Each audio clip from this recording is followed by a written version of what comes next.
تو اس سے بچ کے رہو، اس سے کٹ کے رہو اس کو آپ سمجھ رہے ہیں مات بھائی؟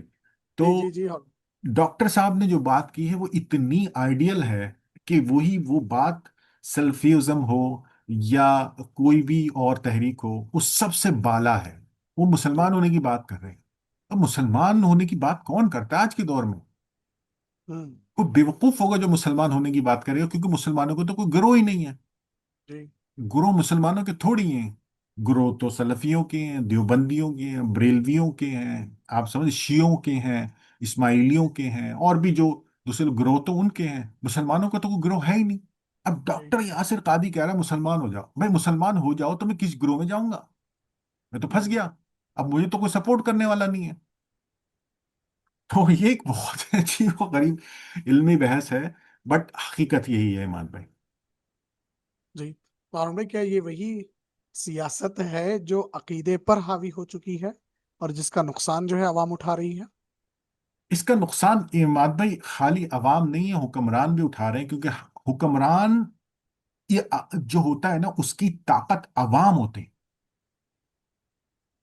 ہوں اب حکمران جو ہے ان کے پاس عوامی طاقت نہیں ہے، کیونکہ عوام کو تو انہوں نے ڈیوائیڈ کر دیا ہے، جو ہے نا شیعہ سنی اور دیوبندی بریلوی، اور اس کے اندر، تاکہ وہ ایک کو دوسرے کو تیسرے سے کنٹرول کر سکیں. وہ آپس میں لڑ رہے ہیں عوام. تو عوام جب آپس میں لڑ رہے ہیں تو وہ حکمران کو طاقت نہیں دے سکتے. جب حکمران کو طاقت نہیں دے سکتے تو حکمران ایک ملک کا وہ دوسرے ملک کے ساتھ لڑ نہیں سکتا، بحث نہیں کر سکتا، اس کے ساتھ کمپیٹ نہیں کر سکتا. اس کے لیے وہ کسی تیسرے ملک کے حکمران سے طاقت لیتا ہے. تو وہ جس تیسرے ملک کے حکمران سے طاقت لیتا ہے اس کا غلام. ہوں سمجھ رہے ہیں آپ؟ جی ہارون بھائی. ہارون اب وہ بھائی تیسرے ملک کے حکمران سے طاقت مانگ رہا ہے کیونکہ اس کے اپنے عوام اس کو وہ طاقت نہیں دے پا رہے ہیں، تو وہ غلام ہو گیا نا. تو نقصان عوام کا نہیں ہے، نقصان لوگوں کا نہیں ہے، نقصان حکمرانوں کا خود کا ہے سب سے پہلے تو، اور پھر امت کا ڈیفینیٹلی جی من. ہارون بھائی، آپ نے بڑی جو ہے پوائنٹ والی باتیں کی کہ ہمارے اندر کیا جو ہے خرابیاں پھیلی ہوئی ہے فرقہ واریت کی وجہ سے. ایک بہت ہی بڑا نام، بہت ہی بڑا نام میں جو ہے آپ لوگوں کے سامنے، ناظرین آپ لوگوں کے سامنے جو ہے رکھ رہا ہوں، جو نام ہے موہن داس کرم چند گاندھی، جن کو ہم جو ہے فادر آف دا نیشن کے نام سے بھی جانتے ہیں. ان کے بارے میں ان کے کتابچے ہیں جس پہ انہوں نے اپنی رائٹنگز جو ہے لکھی. اس میں انہوں نے اپنا پرسنل ایکسپیرینس شیئر کیا.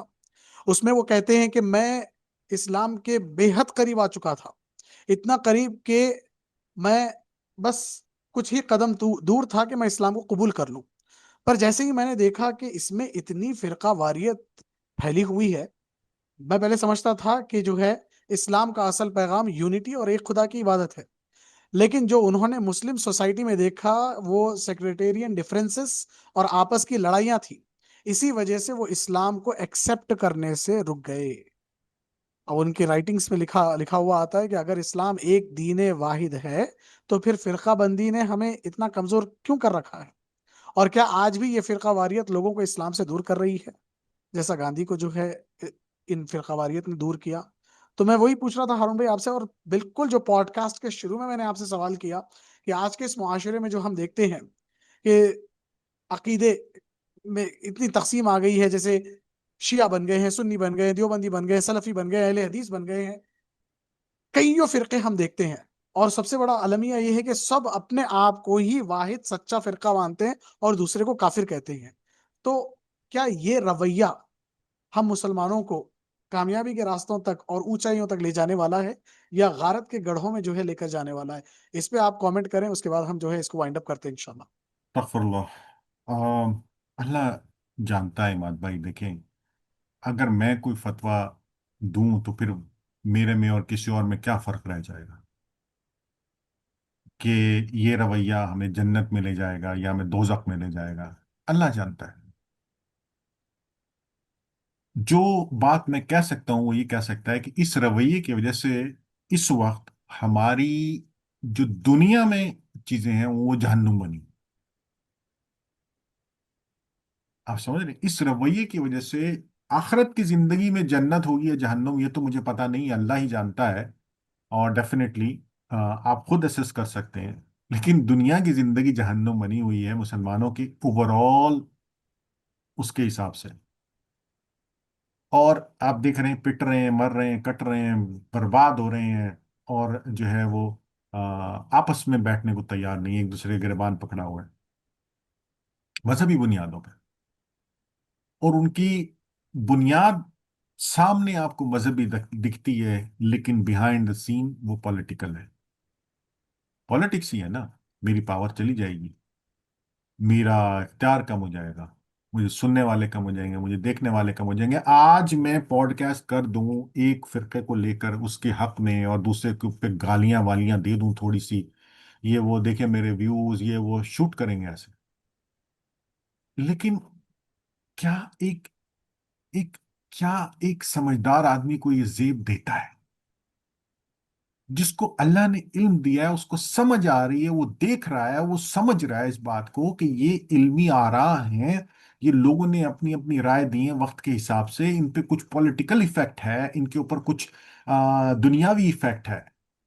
دینی طور پہ اس طرح سے دیکھو گے تو ٹھیک ہے، اس طرح سے دیکھو گے تو ٹھیک ہے. کسی نے مجھے 6 لکھ کے دیا ہے، ایسے 6، ٹھیک ہے.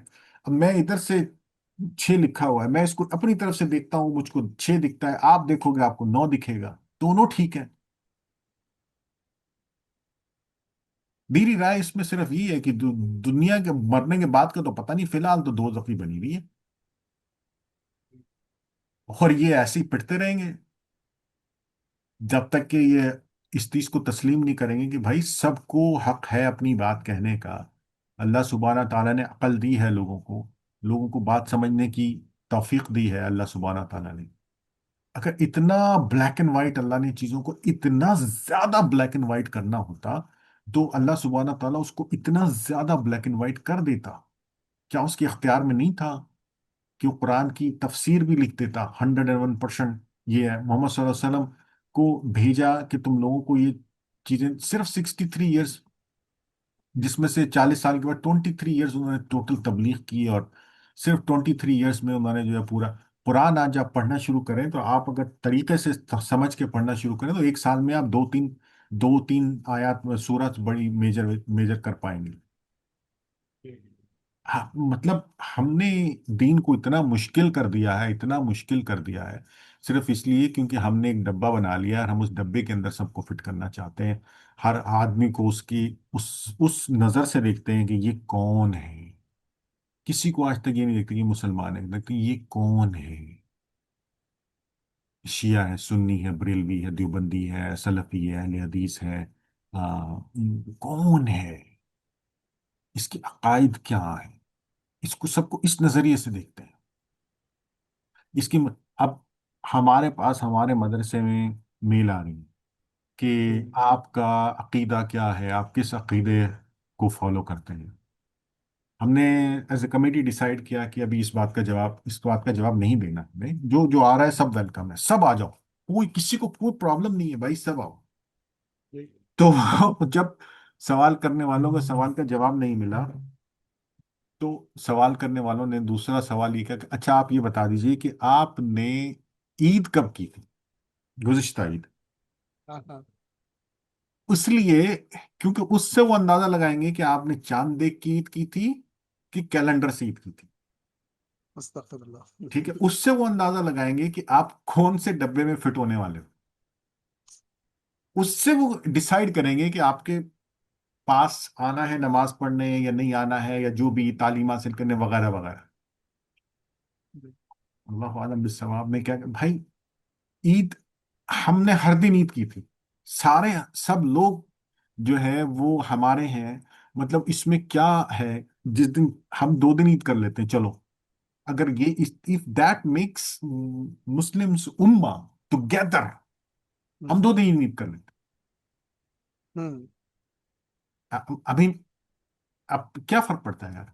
جسٹ ان کیس ایک بات میں کہہ رہا ہوں، ایسا ہرگز نہیں ہے، ہم نے ایسا ہرگز نہیں کیا ڈیفینیٹلی. بٹ امت کو بڑی سنت کیا ہے، عید کرنا یا لوگوں کو جوائن کرنا؟ نہیں نہیں نہیں، جوائن کریں گے تو پھر وہ تو ڈبہ ختم ہو جائے، آپ کا کلاؤڈ ختم ہو جائے گا نا. جوائن تو کرنا ہی نہیں ہے، لڑائنا ہی ہے. اینی وے جی مادل.